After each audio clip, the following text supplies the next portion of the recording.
Қайырлы күн. Бүгін сіздермен үй жағдайында печенье жасаймыз. Біздің каналға подписаться кнопкасын және қоңыраушаны басуды ұмытпаңыз.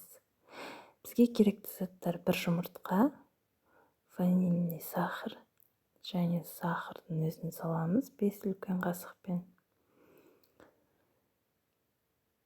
Және де сұйық май керек. Аздаған тұз қосамыз.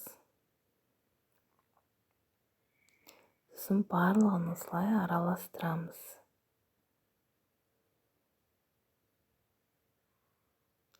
Жақсылап біркелкі қылып араластырып алғаннан кейін қопсытқыш қосамыз. Араластырамыз жақсылап. Сосын үстіне ұн қосамыз. Ұнмен де осылай біркелкі қылып араластырып аламыз.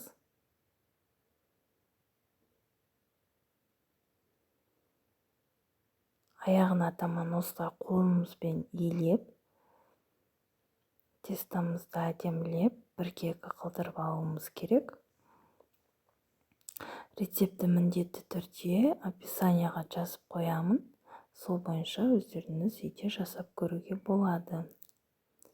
Міне біздің тестамыз уже дайын, тура видеодағыдай болып шығу керек.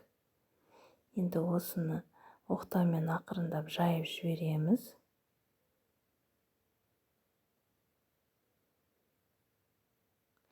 Міне жайып алдым. Енді менде осындай печенье құятын формалар бар.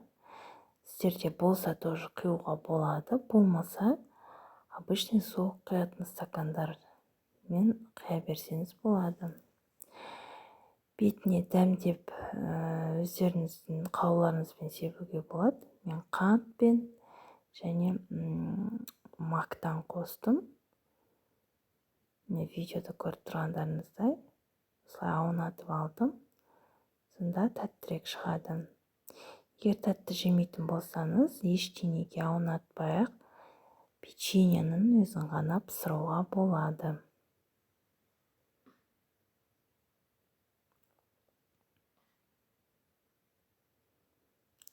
Не барлығын осылай істеп алдым.